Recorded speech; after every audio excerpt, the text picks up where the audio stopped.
Muy buenas, hoy proseguiremos con el temario completo de gestión procesal administrativa y en este tercer episodio del tema 1 nos iremos al título 2 de la Constitución Española de 1978.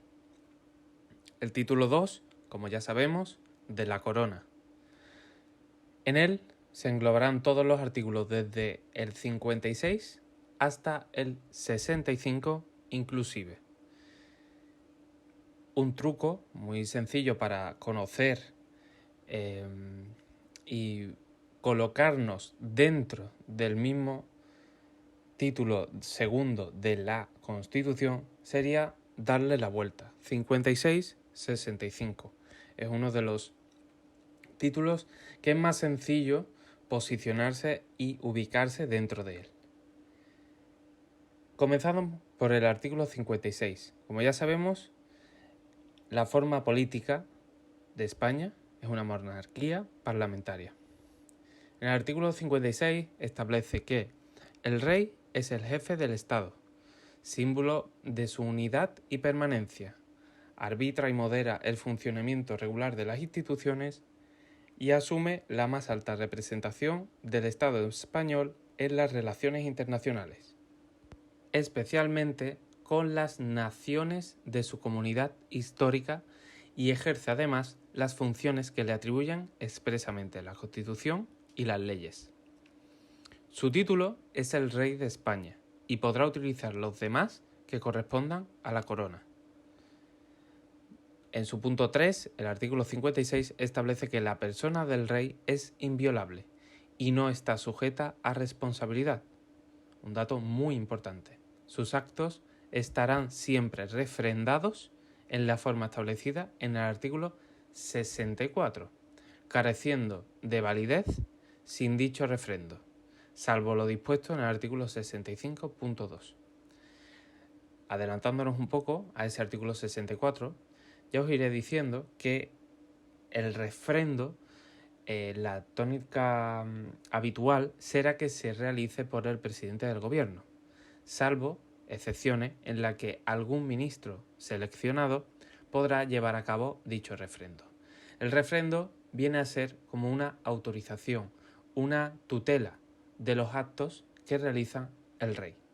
El rey es un mero cumplidor de la ley, más allá de la figura que le otorga dicha Constitución, de ser el jefe del Estado.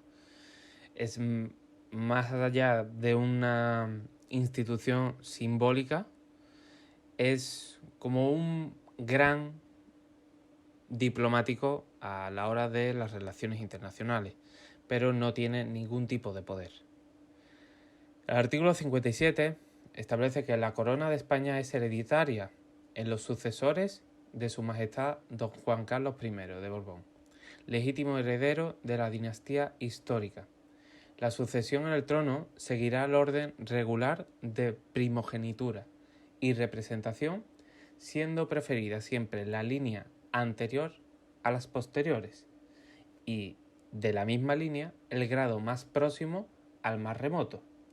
En el mismo grado, el varón a la mujer y en el mismo sexo, la persona de más edad a la de menos.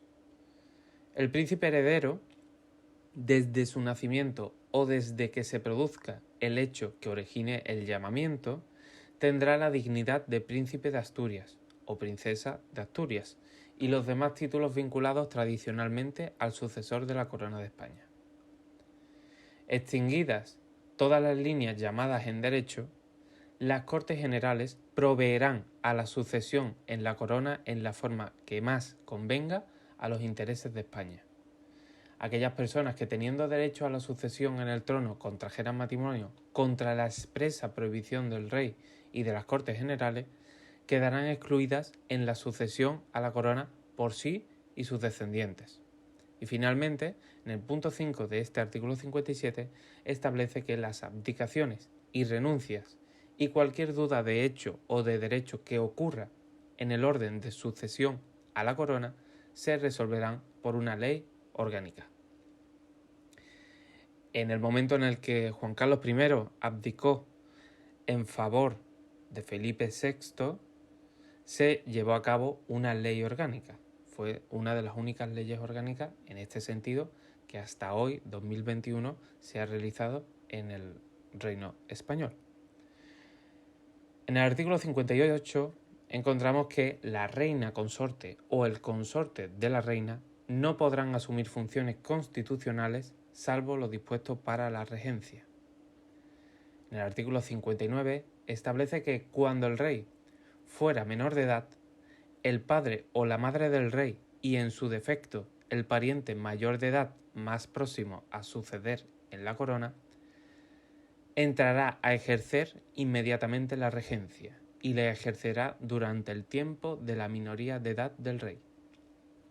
Si el rey se inhabilitare para el ejercicio de su autoridad y la imposibilidad fuera reconocida por las Cortes Generales, entrará a ejercer inmediatamente la regencia el príncipe heredero de la corona, siempre y cuando, hay que recordar, sea mayor de edad.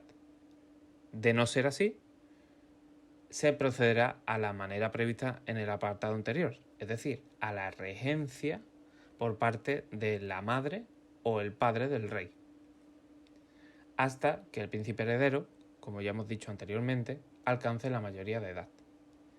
Si no hubiere ninguna persona a quien corresponda dicha regencia, ésta será nombrada por las Cortes Generales y se compondrá de 1, 3 o 5 personas.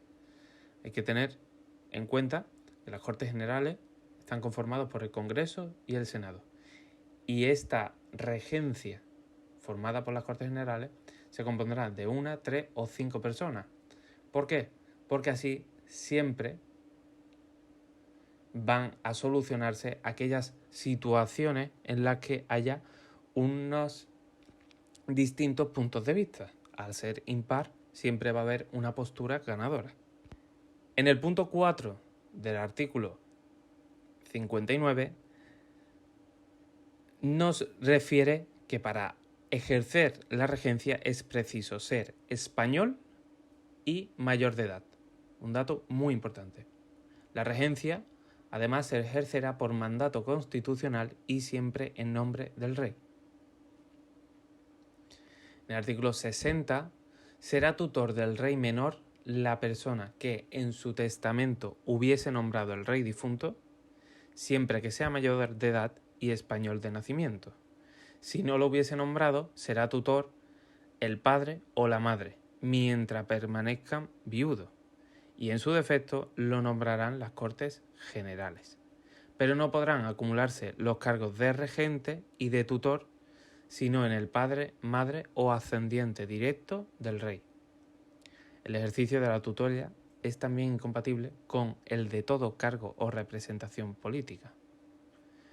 En el artículo 61 se establece que el rey, al ser proclamado ante las Cortes Generales, prestará juramento de desempeñar fielmente sus funciones, guardar y hacer guardar la Constitución y las leyes, así como respetar los derechos de los ciudadanos y de las comunidades autónomas.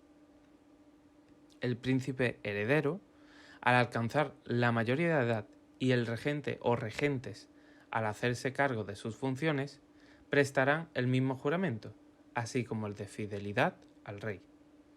Por lo que en este artículo 61 vemos que el rey debe jurar desempeñar fielmente sus funciones, guardar y hacer guardar la Constitución y las leyes, está sujeto a la ley, está subordinado a la ley, y además respetar los derechos de los ciudadanos y comunidades autónomas, solo de los ciudadanos y de las comunidades autónomas. En cambio, el príncipe, heredero, regente o regentes, al hacer este mismo juramento, además deben jurar fidelidad a su rey. Artículo 62. En este artículo veremos las funciones del rey. La principal, la prioritaria, será la de sancionar y promulgar las leyes, convocar y disolver las Cortes Generales y convocar elecciones en los términos previstos en la Constitución, convocar a referéndum en los casos previstos en la Constitución, proponer el candidato a presidente del gobierno y en su caso nombrarlo, así como poner fin a sus funciones en los términos previstos en la Constitución. Nombrar y separar a los miembros del gobierno a propuesta de su presidente.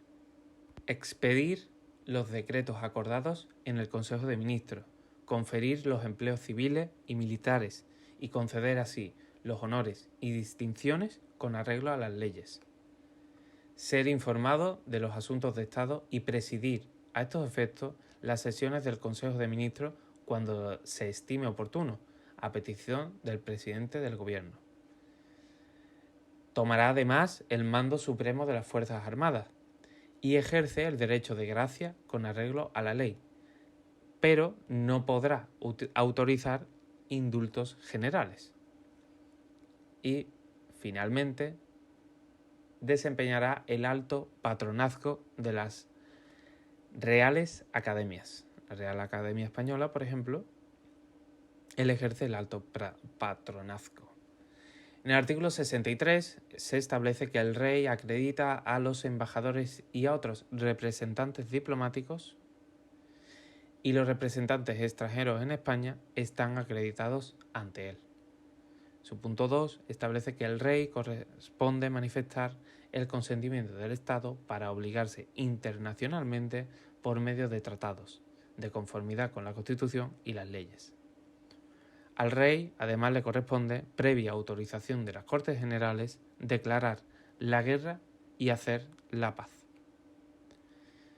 Llegando al penúltimo de los artículos, el artículo 64, se establece que los actos del rey, como ya habíamos adelantado, serán refrendados por el presidente del gobierno y, en su caso, por los ministros competentes.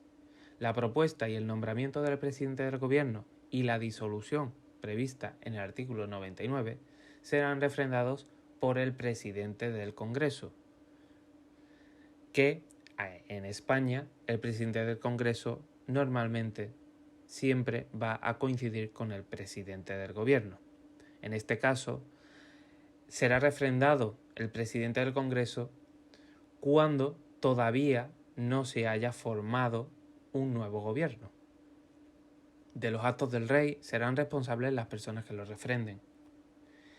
Finalmente, en el artículo 65 y para acabar, se establecen en sus dos apartados que el rey recibe de los presupuestos de Estado una cantidad global para el sostenimiento de su familia y casa y distribuye libremente la misma, además de decidir él los miembros civiles y militares que van a estar con él junto en la Casa Real.